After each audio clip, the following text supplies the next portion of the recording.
যে সরকার 17 বছর নির্যাতন করেছে তারা কিছুটা খাবার দিতে পেরেছিল, কিন্তু নিরাপত্তা মোটেও দিতে পারে নাই।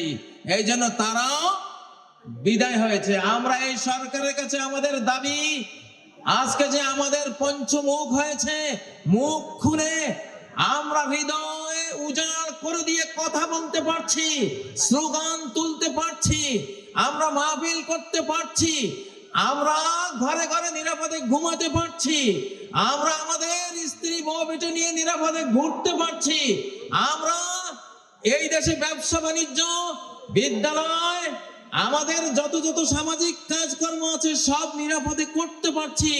আমাদের এই নিরাপত্তা যতদিন অক্ষুণ্ণ থাকবে, সরকারও অক্ষুণ্ণ থাকবে ইনশাআল্লাহ।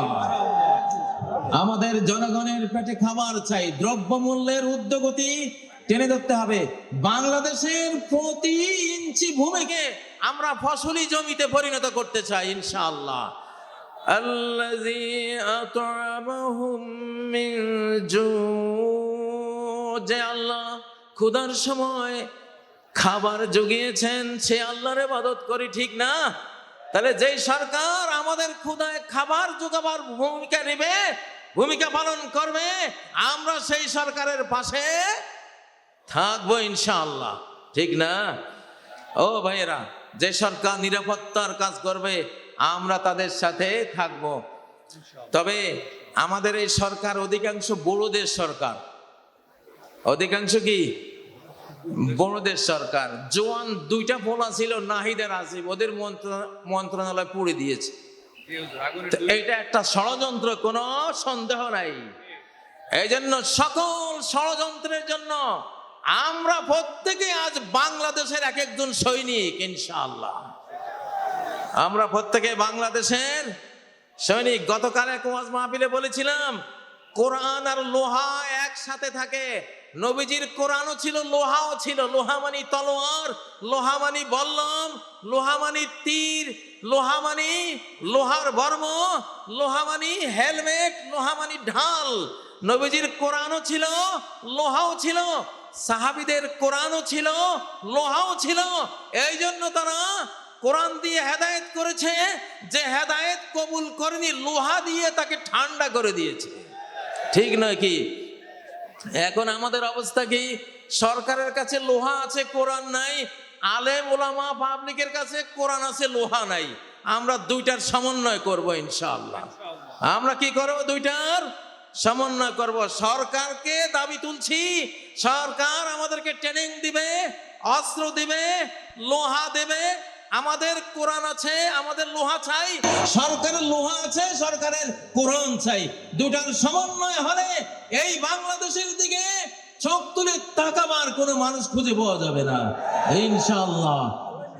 আমি গ্রেফতারির রাতে স্লোগানটি আবার দিচ্ছি, র মুক্ত বাংলাদেশ জিন্দাবাদ জিন্দাবাদ। বলো, র মুক্ত বাংলাদেশ জিন্দাবাদ জিন্দাবাদ। এই স্লোগানটা দরকার আছে না নাই? এখনো লাখ লাখ সাবটিওর কিন্তু ঘাপটি মেরে বসে আছে, আছে না? একজনও থাকতে দেব না ইনশাআল্লাহ। সবাইকে একেবারে ছক্কা মেরে সীমানার ওপারে, মাথার উপর দিকে উড়িয়ে, ঠিক নয় কি? কারা কারা রাজি আছো? র মুক্ত বাংলাদেশ, স্বাধীন সমৃদ্ধ নিরাপদ বাংলাদেশ, নিরাপদ বাংলাদেশ ইনশাআল্লাহ। প্রিয় তরুণরা, আল্লাহ তাআলা এই বাংলাদেশ আমাদের হাতে দিয়েছেন ইনশাআল্লাহ। বাংলাদেশের মাথায়, জনগণের মাথায় বিপুল বুদ্ধি, আলহামদুলিল্লাহ, অনেক জ্ঞান। তোমরা কি লিটল ড্রাগনের নাম শুনেছো? তরুণরা, লিটল ড্রাগন কাকে বলে? লিটল মানে ছোট্ট ড্রাগন, এম এম আলম নাম শুনেছো? 1965 আকাশ যুদ্ধে 1 মিনিটে 40 সেকেন্ডে 4টা শত্রু বিমান ঘায়েল করেছে। পরে আরেকটা মোট 5টা শত্রুর জঙ্গি বিমান ভূপাতিত করেছে। এম এম আলম সে বাঙালি, সে কি বাংলাদেশি যুবক, লিটল ড্রাগন। আমরা গায়ে যাতে ছোট, কিন্তু বুদ্ধি জ্ঞানে অনেক বড় জাতি, আলহামদুলিল্লাহ। এই জন্য আমাদের বাংলাদেশের আগামী দিনের উন্নতি সবকিছু আমরা ফিজিক্যাল পরিশ্রমের পাশাপাশি বুদ্ধির যুদ্ধে আমাদেরকে এগিয়ে যেতে হবে, বুদ্ধির লড়াইয়ে এগিয়ে যেতে হবে, চিন্তার লড়াইয়ে আমাদেরকে এগিয়ে যেতে হবে।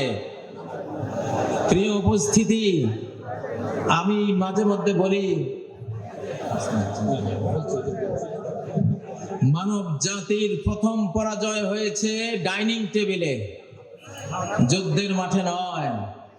মানব জাতির প্রথম পরাজয় হয়েছিল কোথায়? ডাইনিং টেবিলে। অর্থাৎ একটা অবৈধ খাবার মুখে দিয়েছিলেন আদম আর হাওয়া, সেই অবৈধ খাবার খেয়ে তারা জান্নাতের সাম্রাজ্য হারিয়েছিলেন, ঠিক নয় কি? এই জন্য যুবকরা, বর্তমান যে পৃথিবী, এই পৃথিবীর ফুড মাফিয়া, যারা ফুড মাফিয়া, সমস্ত খাদ্য মাফিয়াদের হাতে, কর্পোরেট কোম্পানিদের হাতে, সমস্ত বীজ মাফিয়াদের হাতে। আজকে এটা একটা বিরাট বিষয় যে আমরা কি খাচ্ছি, কি খাবো।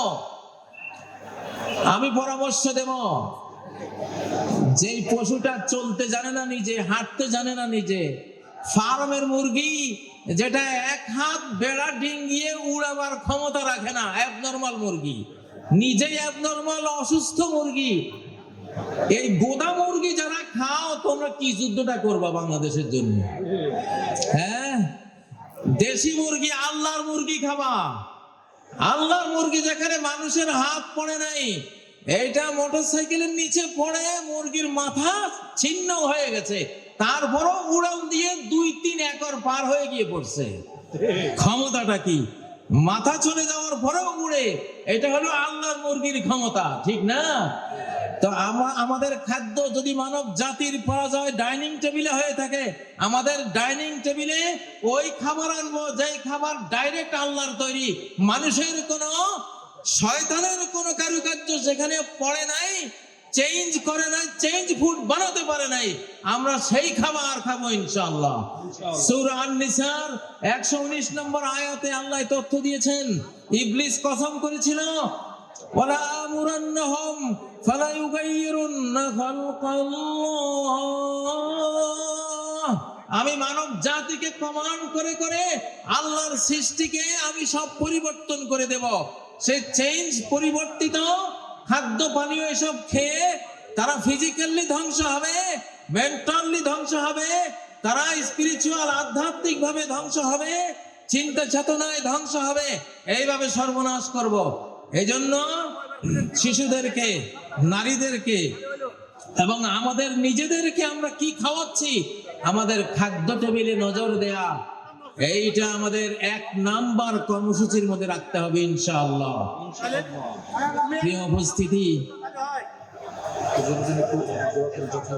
ডক্টর মিজানুর রহমান আজহারি ইনশাআল্লাহ তিনি আসবেন, বাংলাদেশে প্রথম তিনি আসছেন।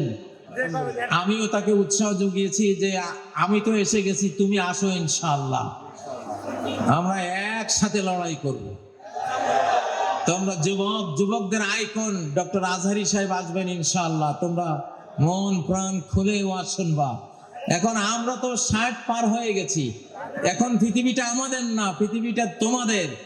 তোমাদের সৌভাগ্য যে আন্দোলন সফল করতে হলে নবীনদের আবেগ উচ্ছ্বাসের সাথে প্রবীণদের অভিজ্ঞতা, এক্সপেরিয়েন্স সংযুক্ত হতে হয়। সেজন্য আমরা যারা প্রবীণ, আমরা তোমাদের সাথে থাকবো ইনশাআল্লাহ।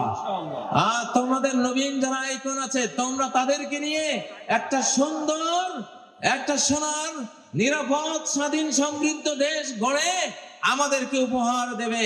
আল্লাহ তোমাদেরকে তৌফিক দিন, আল্লাহ তোমাদেরকে সেই জন্য জ্ঞান বুদ্ধি বাড়িয়ে দিন। আল্লাহ তোমাদেরকে সর্বপ্রকারের ফিজিক্যাল, স্পিরিচুয়াল, মেন্টাল, কালচারাল এবং ধর্মীয় যত যোগ্যতা লাগে সব যোগ্যতা আল্লাহ তোমাদেরকে দান করেন। আজকের এই মাহফিলকে আল্লাহ সফল করেন। যেই মরহুম মাওলানা শহীদুল্লাহ স্মৃতি সংসদের আয়োজনে আজকের এই আয়োজন, আল্লাহ তার কবরকে জান্নাতের বাগানে পরিণত করুন। তার আমলনামায় আজকের প্রতিটি বর্ণের সওয়াব আল্লাহ পৌঁছে দিন। প্রতিটি শ্রোতা, প্রতিটি বক্তার এই কষ্টার্জিত মাহফিলে আল্লাহর যত রহমত, অনুগ্রহ, ফজল ও করম বর্ষিত হবে, আল্লাহ তাআলা মাওলানা শহীদুল্লাহকে এটি দান করেন। তারই ছেলে নেয়ামতুল্লাহ ভাইয়ের আয়োজনে এত বিশাল একটি আয়োজন তোমরা পেয়েছো। নেয়ামতুল্লাহ ভাইকেও আল্লাহ নেয়ামত দিয়ে ভরপুর করে দেন। আমাদেরকেও অংশীদারিত্বে রাখুন, আমাদেরকেও নেয়ামত দিয়ে পরিপূর্ণ করুন। সারা বাংলাদেশে যদি খাদ্যের ঘাটতি হয়, মান্না সালওয়া দিয়ে আল্লাহ তাআলা ঘাটতি পূরণ করে দিন। যদি নিরাপত্তার অভাব হয়, আমাদের নিরাপত্তা বাহিনীর শক্তির অভাব হয়, তাহলে অ্যাঞ্জেল ফোর্স, ফেরেশতা বাহিনী দিয়ে আল্লাহ আমাদের নিরাপত্তা পুষিয়ে দেন, আমাদের নিরাপত্তার ঘাটতি পূরণ করে দেন। সম্মানিত উপস্থিতি, আমি আর কথা এখন দীর্ঘায়িত করব না। আল্লাহ তাআলার প্রশংসা করে আপনাদের কাছ থেকে বিদায় নিচ্ছি।